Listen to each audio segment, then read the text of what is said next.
You find ways to add value to people that are way ahead of you, and then you have the curiosity. The numbers don't lie, right? Emotions lie all the time. The numbers don't lie. Welcome to this episode of Road to 100 Million, where we are on a mission to impact over 100 million lives to achieve their dreams. Today, we have an amazing, actually two guests, the guys from the Next Level University, Kevin Palmieri and Alan Lazaros. They are absolutely amazing guys. I met them through David Meltzer. And they have just been an absolute inspiration for even this podcast and starting this. So without further ado, I'm so appreciative and grateful to have you guys on. How's it going today, guys?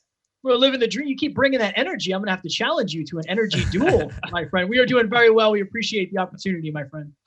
We are doing fantastic. Thank you so much. It's awesome to finally meet you, Andrew, and thank you for all the kind words. Of course. I appreciate you guys. And let's go, Kevin. I'm bringing a lot of energy. I love it, man. I love it. Dude, it's interesting because I always bring the energy at the beginning of our interviews, and I smiled just like I see a lot of the guests do. So that means you're definitely crushing it. Thank you. We're just starting out, but we're trying to follow in the footsteps. So yeah, man. So first I wanted to start off and basically how I got so intrigued by you guys. You guys, for the audience, they are mentored and actually sponsored by the podcast by David Meltzer.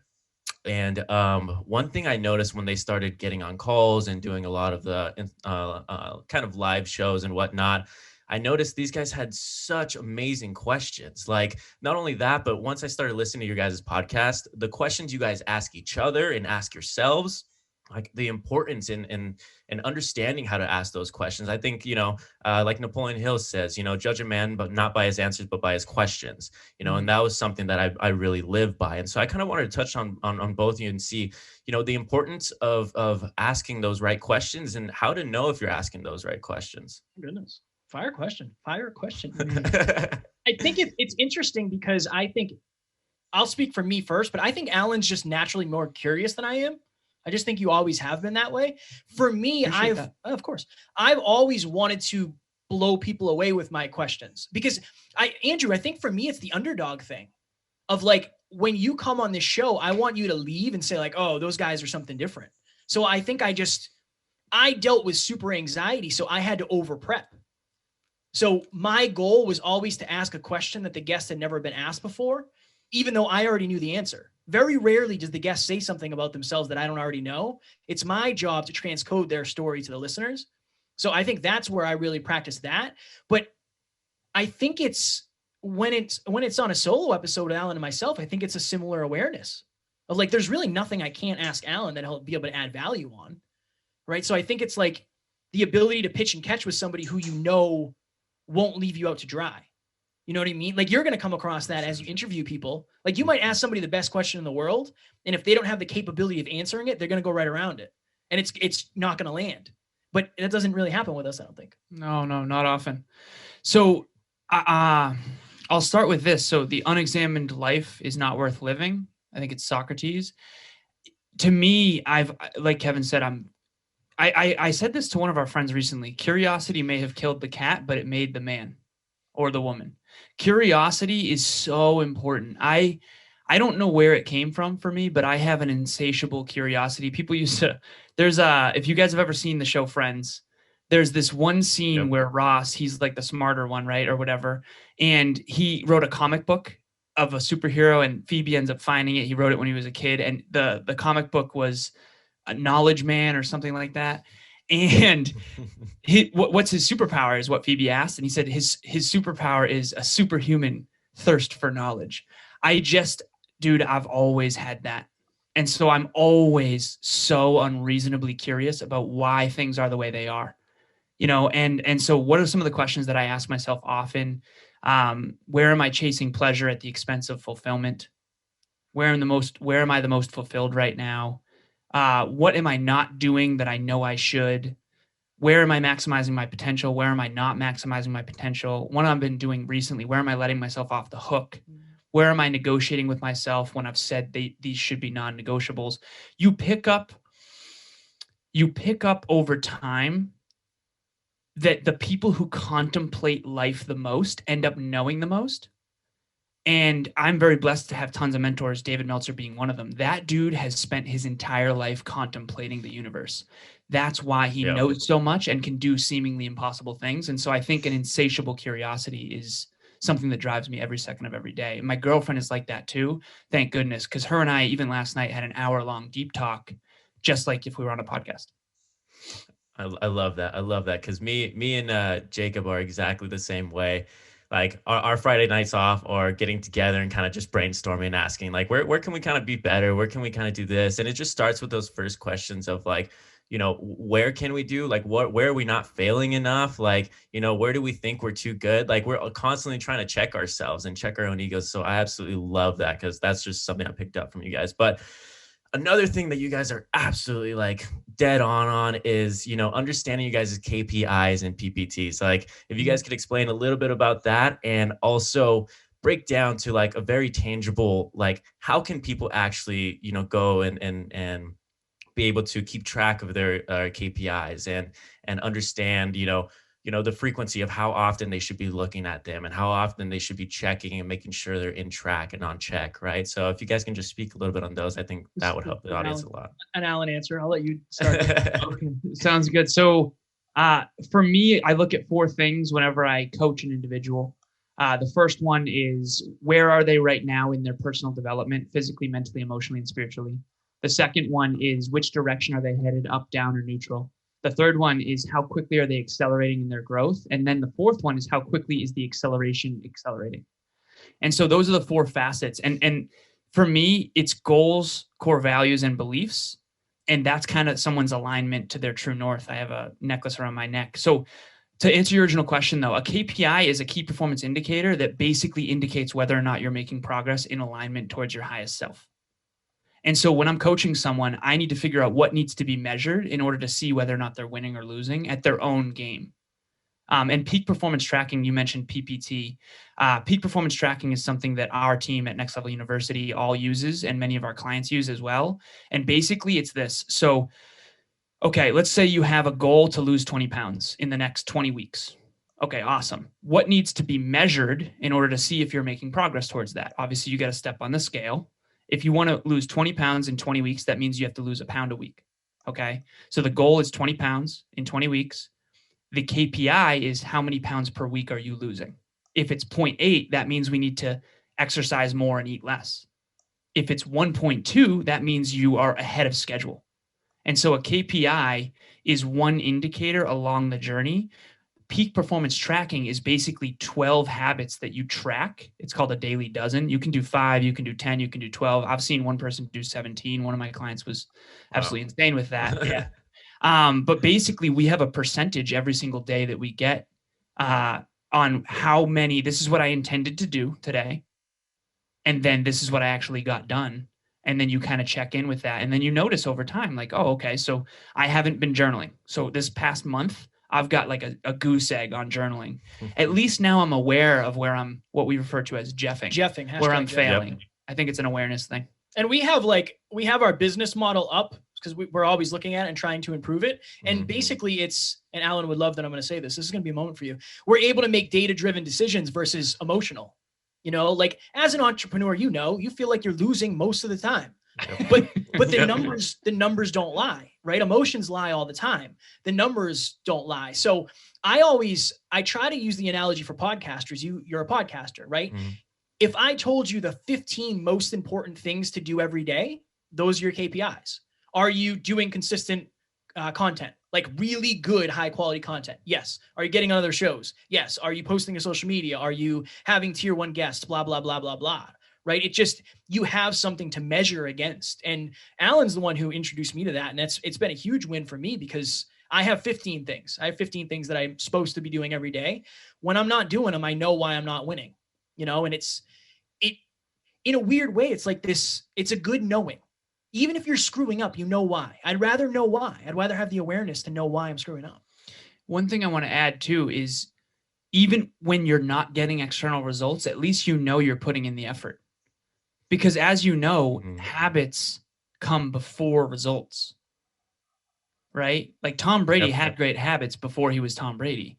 So it's almost like it takes away the ebbs and flows of external results. When our listens go down, it's not because we're Jeffing.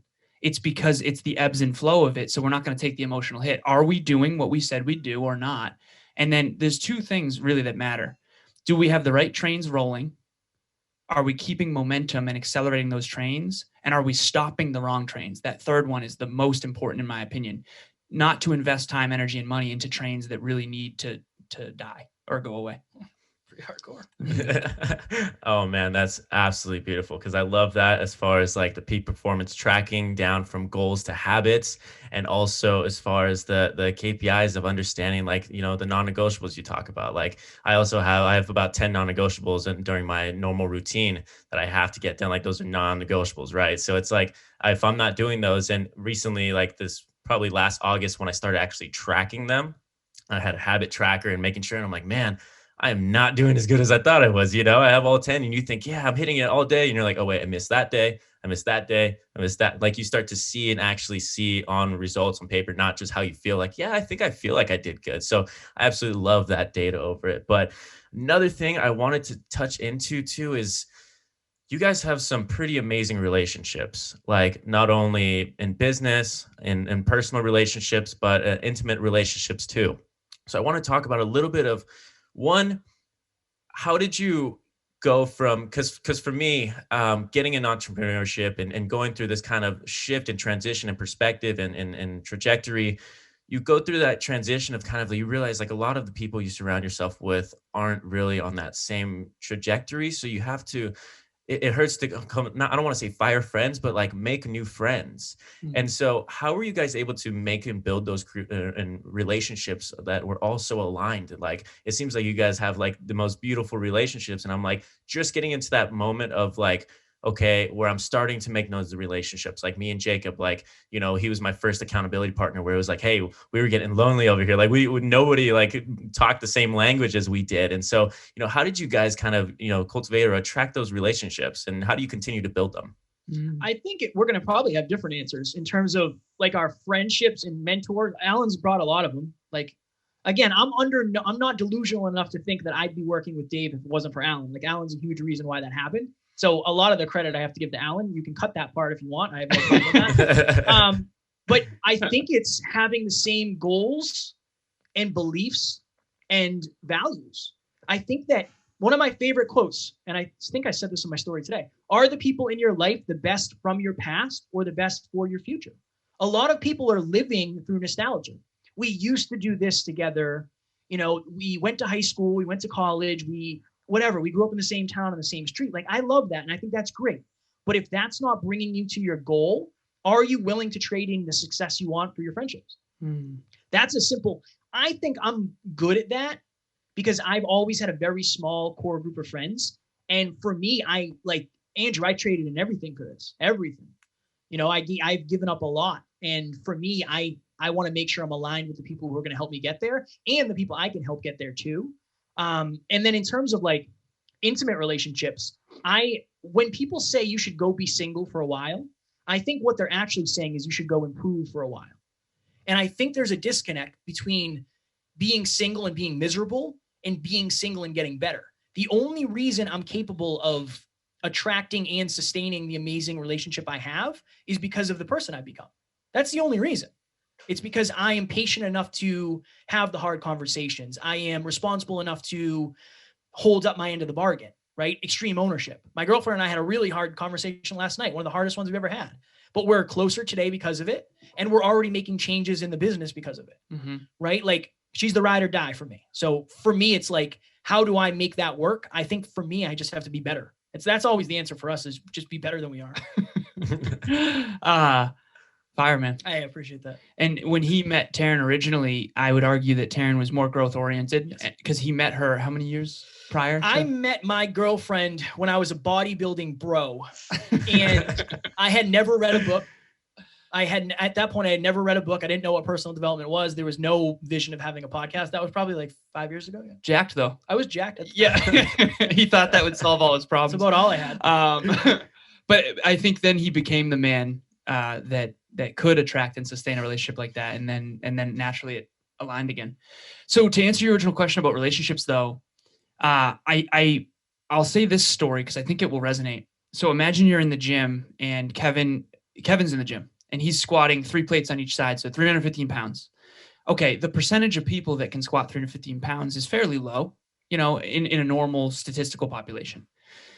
If he's looking for a spot, he's going to find another really strong looking human to spot him. Why? Because benefit of the doubt, statistically, he's going to be right that. So let's say he saw me in the gym lifting and we weren't friends. Pass. Hard pass, walk right by him. He might say, hey man, can you come spot me? Rather than someone who's maybe 100 pounds and just brand new to the gym. Why? Not because the 100-pound person who's new to the gym is a bad person or anything, but because Kevin's going to go with someone who he knows can handle the job.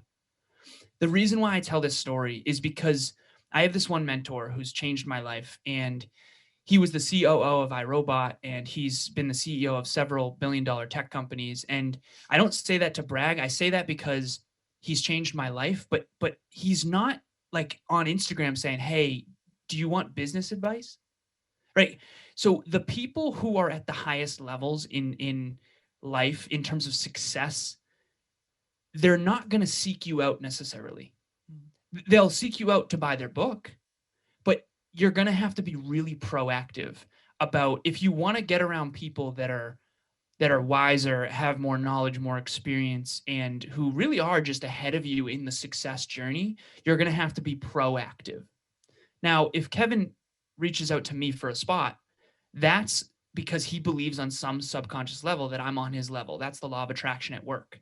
Now, if he were to try to go to the gym with Jay Cutler, that might be really difficult. So for those of you who don't know Jay Cutler, he's one of the most successful bodybuilders in the world. Why? Because Jay Cutler's busy.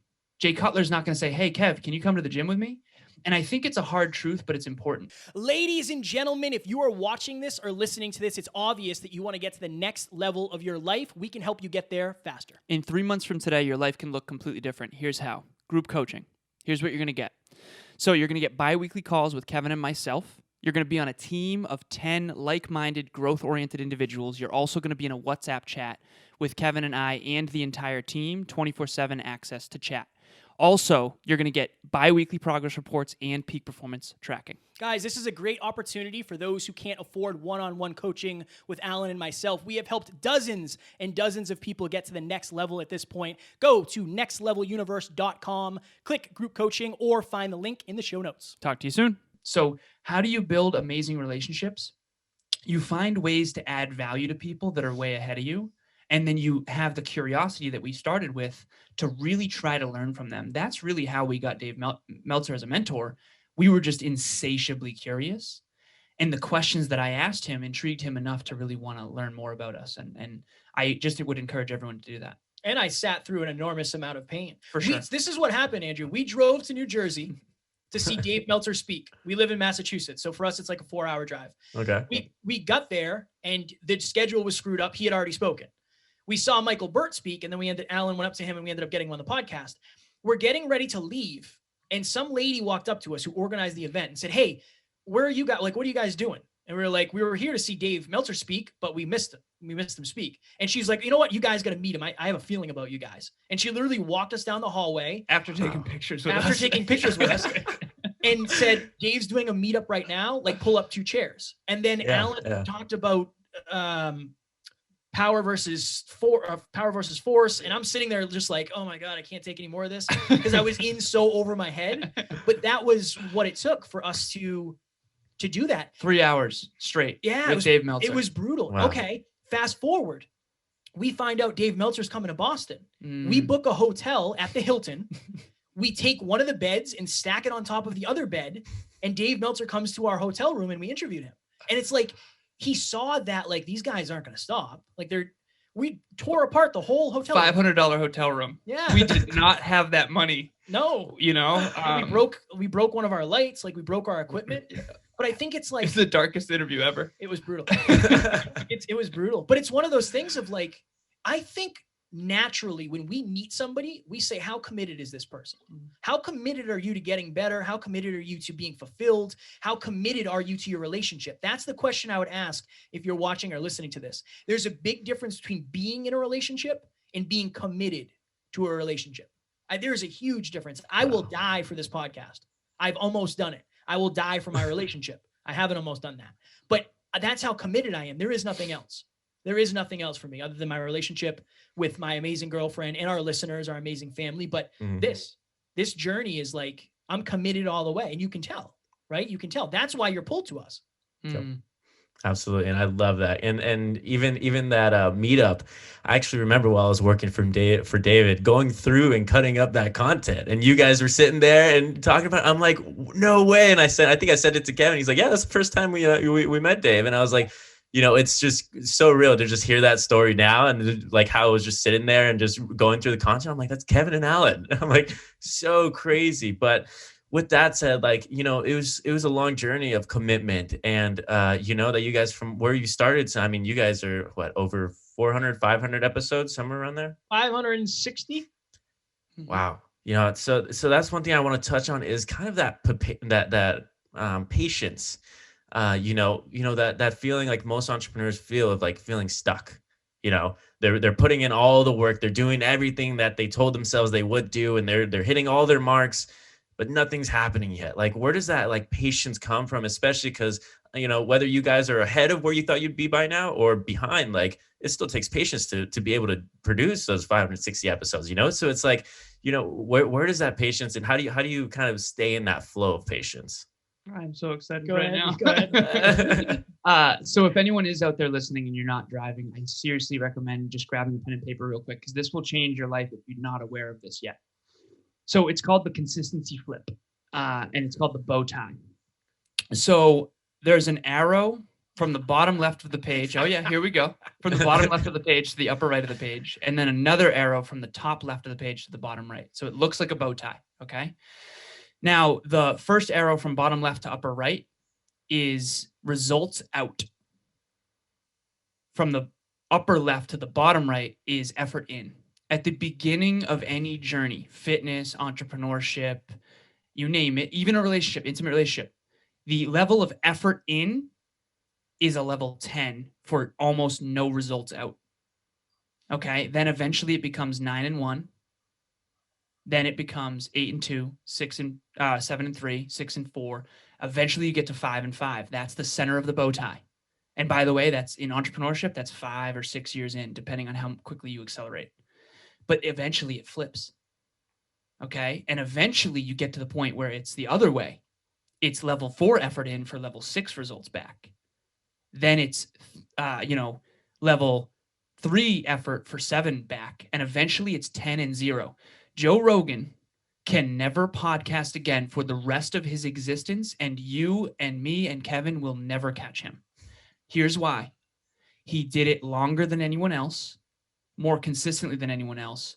It's just like a 401k. If I invest the same amount of money for the first 20 years and then I stop at 20 years and then you start, you will never catch me. It's the law of compounding. It's called the consistency flip. When you see someone with patience, they're not more patient than you.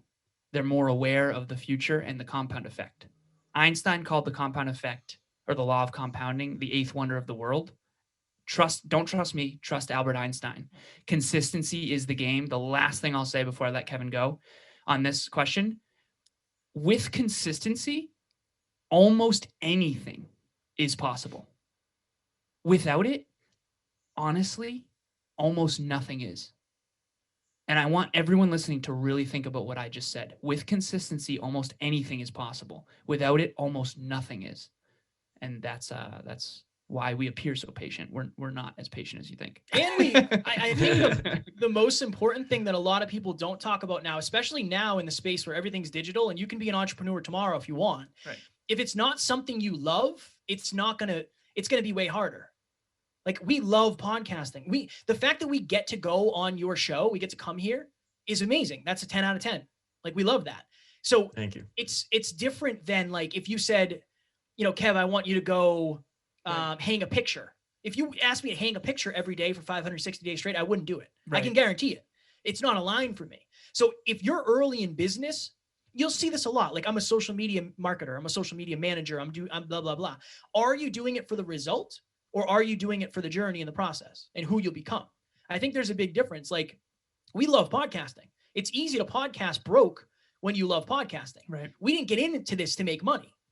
And that's a whole nother thing. And we eventually switched that. And it was like, okay, we can't do this forever because you and I are going to be living under a bridge, the best podcasters in the world. But I do think, like Alan said, you're going to have to do it for a while. It's going to be way easier to do something you love. I think that I say which P, like where are your P's? Passion versus purpose. Passion versus profit. A lot of people try to find something profitable and make themselves passionate about it. Right. We found something we were super passionate about and then made it profitable. I think that's when the consistency flip actually matters. When you go from just loving it to loving it and making money. That was one of the best things you've ever said. Honestly, I jeffed fire. I jeffed the dual P part. It would have been seamless. If I didn't jeff No, it. but that concept so power. Like take what you're passionate about and then find a way to make a profit, not the other way around. Yeah. If you asked me to go be a chef, I would suck at cooking, not because I can't get good at it, but because I don't want to. And you eat all the food. And I would eat all the food. Yeah. So that's so important. Time remaining 10 minutes. Yeah, that's awesome. Just, you know, that consistency flip is so important. Yeah, I've actually heard you guys talk about it before, but yeah, that was a really good way that you put it there, Kevin. Like it just resonates at different ways. So it's just like, you know, it takes that time too to just build up kind of like that resiliency, that commitment, that desire, that passion, right? Like you don't just wake up tomorrow with that deep passion, like you continuously deepen that every day. So one of the last questions I want to touch on was, you know, how do you guys, or how much time and effort do you guys put into like daily kind of investing in yourself and continuously either learning or personal development? Like, what does that look like in your daily routine? You know, aside from maybe just your daily, you know, non-negotiables, as well as, you know, how much are you spending on learning more about personal development, learning more about your craft, learning more, like how much time are you being a student per that day while you're still in during that journey, you know? That's a great question. Yeah. I think it depends on the day. For me, my non-negotiable, every day I learn for 40 minutes every day. I haven't missed a day of learning in years at this point, which is amazing. I love that. Huge. One of the things that I think we have the very unique benefit of that not many people do, and you will too, you and Jacob will have this. When you lock Alan and I in a room, we don't talk about anything other than this. So like the intangibles, Alan and I literally redid part of our business today. Yeah. Right? Nobody will ever know about that. We'll probably never do an episode on it. I may never talk about it again, but it's one of the most impactful things that has ever happened to us. So I think it has to do with your level of how much are you trying to master this thing? What I know about podcasting is good enough to get me to where I am. Like if I don't ever want to grow again, I don't really have to learn about podcasting, right? But if I want to have, you know, next level podcast solutions, the most, you know, profitable and biggest agency in terms of what I have to learn a lot. If I want to be the Joe Rogan of personal development, I have to learn a lot, right? I think it has to do with that as well. Like your commitment is going to be to the level of the outcome that you desire. And if you're past where you thought you could get, there really is no reason for you to keep showing up, you know? So I think it's about how committed are you to the goal that you actually want and how aware are you of what it'll take, right? Like I want to be a billionaire like Dave. Like I want to have a net worth of at least $1 billion. I might wake up in 6 years and be like, hell no. No, this isn't what I want. I didn't realize it was going to be this much, right? I think that's the thing too, the awareness of what will it actually take and am I willing to sign up for that? Regarding the how often are we a student, there's a couple ways I could go with this. Why don't I'll just break down my day quickly for anyone listening. So I break my day into thirds, and my first third is for me. My second third is for service. And my third is for fitness and my intimate relationship and R&R. So if I'm spending time with Emilia, that's rest and relaxation plus my relationship. And I go to the gym in the evenings. But to answer your question about how personal development is a part of my life, every single morning when I wake up, I have something called a morning mindset workout. It's actually on my YouTube. And there's one video called Ode to Excellence by our friend Eddie Pinero. And for the last 6 years, literally, I've woken up every single day, and that's the first thing I listen to. I've never missed a day. So 6 times 365 is upwards of 2,500 or something like that. More than that? 600 times? No, man. Probably like 2,200. 2,200? Something like that. So, and the reason why is it's called Ode to Excellence. It primes my mind. And that's kind of like a morning mindset meditation sort of thing for me. Then I go into, so out of that first third, it has 3 phases. The first phase is my morning mindset workout. The second phase is while I do my stuff, whether it's simple stuff like cleaning my room or showering, I put on something that's a speech or a podcast that I've heard before. Have you ever watched a movie that you've seen so many times that you can watch it without really having to pay attention? Yep. That's what I do with personal development. So the Ode to Excellence, I've heard so many times that I just put it on in the background. It was literally on my phone and I just did my morning. Okay. Second part is kind of like that, where it's half and half. So what did I listen to? I think I listened to a speech by Darren Hardy that I've heard dozens of times. So when I'm in the shower, I don't actually have to listen to really hear it, but I'm basically priming my subconscious, but I can pay attention if I want. Now, the third of that first third is where the real personal development happens. So on my car ride to the studio, I'm always listening to either a book or our own episodes. So I often say get high on your own supply if you're a podcaster. Why? Because you're going to see how many times did I say, do I have good pauses? You're going to become a better speaker. You got to have that pain. This is why athletes like Tom Brady review the game, especially the games they lost, because that's how they get better. So that's my personal development. The first third is where I'm a student. The second third is where I'm teaching and service. The third is R&R.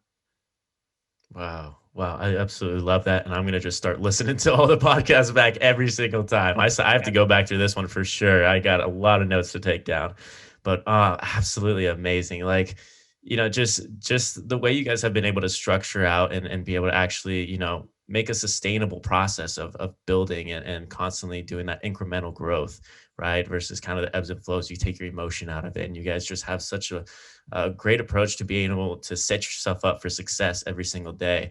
Mm-hmm. So with that, I want to touch on last here is this something that me and Jacob adopted from you guys that we use in our Sunday accountability, everything. But I want to get some 10-second blips from you guys on that person right now who's thinking about jumping, who kind of wants to do more and has the little bit of dream still left over of, can I do it? Or maybe I could, maybe I should. What's a 10-second blip for those people that are scared about jumping and taking that first leap into entrepreneurship? Go ahead. I know it'll be probably 30 to 40 seconds. Yeah, the 40-second blip. I didn't tell my story on this, but when my father was 28, he passed away in a car accident, and I was 2. When I was 26, I almost had that same thing happen to me, but I was given a second chance that my dad never had to turn it all around. And the man I am today, 6 years later, is so different than the man I was at 26.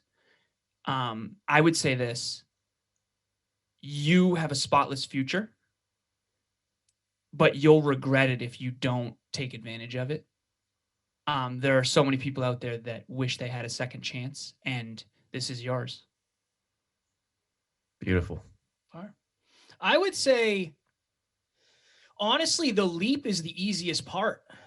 Everything else after is the hard part. Like jumping from one thing to another isn't hard. It's the staying power. I think that you have to understand at a deep level why you want to do what you want to do, because on the days where it's hard, and it will be hard, I'd be lying to you, and I will never lie and say this is the easiest thing I've ever done, because it's not. On those days, you're going to have something to look at and say like, you know what? This is why I started that. I think don't worry as much about the leap. Worry about what wings you're going to have to create on the way down and why you're actually leaping. Like, where are you going to land when you leap? I think so many people want to leap, but they don't know where they want to land yet. I got lucky. Like when I left my job, I don't want to say I got lucky. I worked really hard, but like I was already connected with Alan. Everything just kind of made sense, right? I already knew what I wanted to do. I think that's the first step. Get clarity while you can, because when you leap and you don't know where you're going to land, that's where a lot of people get in trouble. That's when you end up broke. That's when you end up, super scarce. Like make sure you know where you're going to leap and land before you do it. Amazing. 40 second blips. 40-second blips. Awesome. You know what? I just want to thank you guys so much for spending this time of coming on, and anyone who wants to check them out, I will be putting all their information from them in the show notes below. So make sure you guys check these guys out, the Next Level University, and you check out their podcast. Follow them on Instagram. Like I'm going to put everything in the show notes. And I just want to thank you guys so much for being here and taking the time to speak with us today. Absolutely. We appreciate the opportunity. Thank you so much. This was fire. Great questions, man. Appreciate it. Thank you guys so much. And with that said, I would like to thank you guys for coming to this episode of Road to 100 Million. I will catch you guys on the next one. Peace.